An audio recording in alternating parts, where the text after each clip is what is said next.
ሰላም እንደምናላችሁልኝ ውድ ተከታታዮቼ እኔ እግዚአብሔር ይመስገን ሰላም ነኝ። እንኳን ወደ እኔ ቻናል በሰላም መጣችሁ እያልኩኝ ዛሬ ደግሞ በጣም ምርጥ የሆነ ለጾም የሚሆን ቆንጆ በጣም የሚጣፈጥ የገንፎ አሰራር ይዤላችሁ ብቅ ብያለሁኝ። እስከ መጨረሻው ድረስ አብራችሁኝ ከኔ ጋራ ቆዩ ብዬ ስጋበዝኳችሁ። አሁን ወደ አሰራራችን የገንፎ እህሉን ለማዘጋጀት ገንፎውን ለመስራት የሚያስፈልገን የእህል አይነት ይሄ የምትመለከቱት የአልመንድ ዱቄት ሲሆን አልመንድ ነው። ትንሽ ሸርከት ብሎ በጣም ቆንጆ የሆነ የዱቄት አይነት ነው። ይሄ ደግሞ ከጎን ያለው ደግሞ ትክክለኛ የገንፎ ዱቄት ወይ ደግሞ የገብስ የተቀላቀለ ገብስ፣ በቆሎ፣ ስንዴ አንድ ላይ ለገንፎ ሲዘጋጅ እንደሚዘጋጀው የገንፎ እህል አይነት ነው ማለት ነው። ከዛ ሁለቱን በመቀላቀል ነው በጣም ምርጥ የሆነ ገንፎ የምናዘጋጀው። ውሃ ውስጥ ይፈላልን ድረስ ትንሽ ውሃ፣ ትንሽ ዘይት፣ ትንሽ ጨው እናደርግና ውሃው እንዲፈላ እናደርጋለን። ውሃችን ፍልት ሲልልን የገብሱን ዱቄት እንደዚሁም የአልመንዱን ዱቄት እንጨምርና ወዲያውኑ እጃችንን ሳናሳርፍ ቶሎ ቶሎ ቶሎ ቶሎ እያለን ገንፎን እናገነፈዋለን ማለት ነው እንዳይጓጉልብን። ብንፈልግ ደግሞ በጥብጠን ማስተካከል እንችላለን። እኔ ገንፎ ብዙ ጊዜ ሳዘጋጅ እንደዚህ ሳገነፋው ደስ ስለሚለኝ ነው ማገነፋው። ይዘን ግንፍት ግንፍት ግንፍት እናደርገዋለን ማለት ነው። ከዛ ስናገነፋው እንዳለ በብዛት ምንድነው የአልመንዱም ዱቄት ግሉተን ፍሪ ነው። ገብሱም ደግሞ ብዙ ግሉተንነት የለውም። ትንሽ በውስጡ የገባው ስንዴ ነው እንጂ ብዙ የመጓገል እንትኑ በተለይ የአልመንድ ዱቄቱ የበለጠ እንዳይጓጉል ይረዳዋል ማለት ነው። ከዛ ይዘን በደንብ ሁሉንም እንደዚህ በደንብ ላግ ካደረገን በኋላ ከጎን የፈላ ውሃ ማዘጋጀት አለብን። ገንፎን ለማብሰል እንግዲህ የፈላ ውሃ ከጎን ያስፈልገናል ማለት ነው። ገንፏችንን እንደዚህ በምታዩት መልክ በደንብ ካገነፋን በኋላ ውሃ አፍልተን እናዘጋጅና ከዛ በኋላ ምን እናደርጋለን? እላው ላይ ጠብ እናደርግና እንጨምርና በደንብ የሚያስፈልገውን ያህል ውስጡን ክፍትፍት እናደርጋለን። እንደዚህ በምታዩት መልክ በየውስጡ እየገባ እንፋሎቱ ገንፏችንን እንዲያበስልልን ማለት ነው። ገንፎ ስናበስል በዚህ መልክ ብንጠቀም የበለጠ በፍጥነት እንዲበስል ያደርግልናል። ገንፏችንን በጣም ጥሩ ሆኖ የበሰለ እና ጥሩ የሆነ ጣዕም እንዲኖረው ያደርግልናል ማለት ነው። ከዛ በደንብ ትንሽ ውሃው መጠጥ እስኪያደርግ ድረስ እንጠብቅና ልክ ተኑ ውሃው ሲያልቅ ገንፎም እየበሰለ ስለሆነ እንደገና መልሰን በደንብ ይዘን እሽት እናደርጋለን፣ እናገነፋዋለን ገንፎን ማለት ነው። ከዛ በደንብ ገንፎን ይዘን እሽት እያደረግን ስናገነፋው እንደምታዩት ጥቅልል ነው የሚለው። ወደው እያገነፋ ነው ስንሄድ ጥቅልል እያለ ነው የሚሄደው። ከዛ እንደዚህ በደንብ ይዘን እሽት ያድርገን ላግ ላግ አድርገን ገንፎን ካገነፋን በኋላ መልሰን ምን እናደርጋለን? እየፈላ ውሃ እንደገና እንጨምራለን ለሁለተኛ ጊዜ ማለት ነው። ጨምረን እንደዛው ውስጡን ክፍትፍትፍት እናደርጋለን። በየውስጡ እንፋሎቱ እየገባ እየተነነ በደንብ ገንፏችንን እንዲያበስልልን ማለት ነው። ከዛ በደንብ ይዘን ሁሉን ውሃውን ጨምረን እንዲህ ካደረግን በኋላ ከማማሰያችን ላይም ሊጡ ወንትኑ የገንፎን እናነሳና ከዛ ክድን እያደረግን ውሃው ተኑ ልቅ ሲል ከፍተን እያየን በደንብ እያዝን እንልገዋለን ገንፏችንን ማለት ነው። እንደምታዩት ውሃው የጨመርነው ውሃ ሁሉ አንድ ላይ አይጠብቀንም። ተኖ እንዲሁም ገንፏችን አብስሎ ነው የሚጠብቀንና ከዛ በደንብ ይዘን መልሰን እንልገዋለን ማለት ነው። በደንብ ይዘን እናገነፋዋለን። እንደዚህ ያለ ድስት ደግሞ ገንፎ ስናገነፋ እንደዚህ ያለ አይነት ገንፎ ወይም ደግሞ ስቴንለስ የሆኑ ገንፎ ድስቶች አይነቶች ላይ ብንጠቀም የበለጠ ገንፏችን እንዳይጠባበቅ ያደርግልናል ማለት ነው። ገንፎ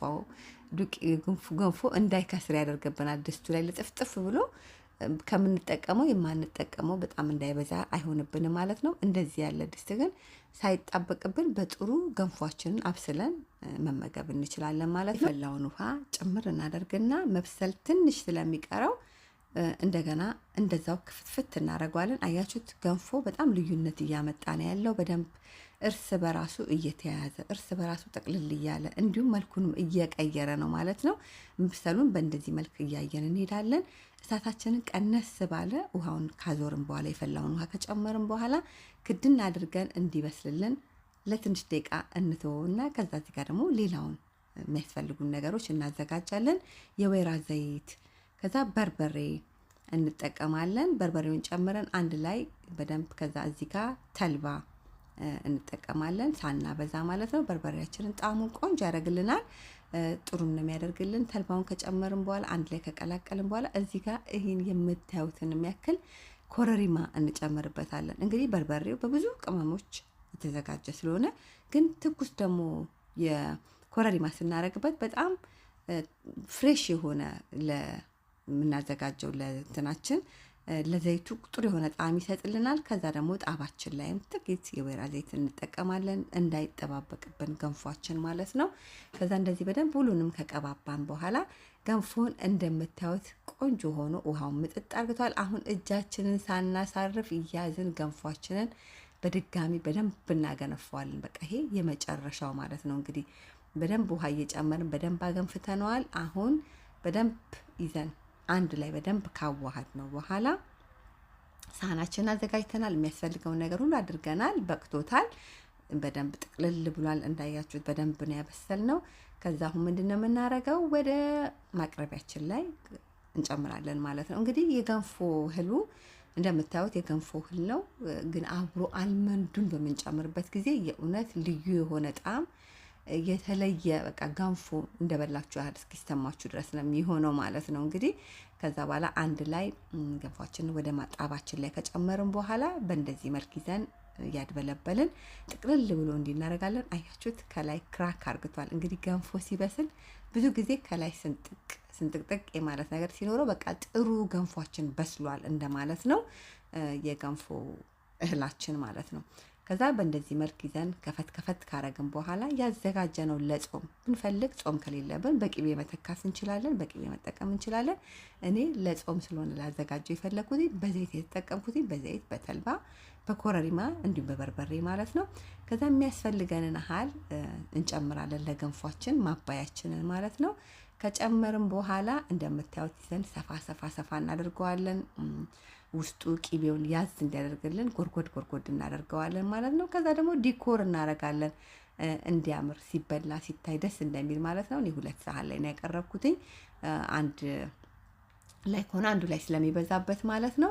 ከዛ ሁሉም ላይ እንደምንፈልገው ላይን ደስ እንዲል አድርገን በዚህ መልክ እናዘጋጃለን። የእውነት ሰርታችሁ ሞክሩት። የገንፎ እህሉን ከአልመንድ ዱቄት ጋር አድርጋችሁ ሰርታችሁ ሞክሩት፣ ትወዱታላችሁ። ከዛ ኮመንት መስጫ ላይ ሞክራችሁት ያለውን ጣዕም እንዴት ጥሩ እንደሆነ ምን አይነት ጣዕም እንዳጋጠማችሁ ኮመንት መስጫ ላይ ጻፉልኝ ብዬላችኋለሁኝ። በጣም ልዩ ነው፣ የእውነት ትወዱታላችሁ። ሰርታችሁ ሞክሩት። ልዩ የሆነ የገንፎ በአልመንድ በገንፎ እህል አሰራሬ ይህንን ይመስላል። አሰራሬን ከወደዳችሁት ላይክ ማድረግ እንዳትረሱ። ላይክ ስታደርጉልኝ ስራዎቼ በቀላሉ ለሌሎች እንዲደርሱ ይረዳኛልና ላይክ በማድረግ አበረታቱ፣ ደግፉ ብዬላችኋለሁ። እንዴት ልዩ እንደሆነ ክራክ አርግቷል። በጣም ጥሩ ሆኖ ነው የበሰለው። እንዴት ሲያዩት ራሱ መልኩም በጣም ቆንጆ ነው። በጣም ለቁርስ ለመክሰስ በጣም ምርጥ የሆነ የገንፎ አሰራር ማለት ነው። እንደዚህ ከሻይ ጋር አድርገን እናቀርበዋለን ማለት ነው። ምክንያቱም ገንፎ ብለን ስንል ውሃ አይጠጣም። ስለዚህ ከሻይ ጋር ከጎኑ በዝንጅብልና በሻይ የተዘጋጀ ሻይ ቅጠል የተዘጋጀ ምርጥ የሆነ ሻይ ነው ከጎኑ ማለት ነው። ከዛ በኋላ እንግዲህ አንድ ላይ ቅባቱን ብንፈልግ ካነሰን ጨመር አድርገን ምርጥ የሆነ የቤተሰብ ጊዜ ስናሳልፍ አንድ ላይ ሆነን ልንመገበው ልንበላው የምንችል እንዲሁም ለአራስም ብትሉት በጣም ምርጥ የሆነ የገንፎ አሰራር ማለት ነው። በድጋሚ ሰርታችሁ ሞክሩ፣ ትወዱታላችሁ። ለኔ ቻናል አዲስ ከሆናችሁ ቻናሉን ሰብስክራይብ፣ ሼር፣ ላይክ፣ ኮመንት በማድረግ ቤተሰብ ሁኑ፣ አበረታቱ። እንዲሁ ደግሞ ሰብስክራይብ፣ ሼር፣ ላይክ፣ ኮመንት እያደረጋችሁ ለምትደግፉኝ ለምታበረታቱኝ በሙሉ ከልቤ እያመሰገንኳችሁ እንዴት እንደሚጣፍጥ ልነግራችሁ አልችልም። በድጋሚ ሰርታችሁ ሞክሩ። አስተያየት ካላችሁ ኮመንት መስጫ ላይ ጻፉልኝ። እግዚአብሔር ቢፈቅድ ብንኖር በሌላ በአዲስ ስራ ደግሞ እስክንገናኝ ድረስ በያላችሁበት ሰላም ሆኑልኝ። እግዚአብሔር ከእናንተ ጋር ይሁን። አገራችንን ሰላም ያርግልን። ሰላም ሆኑልኝ። ባባይ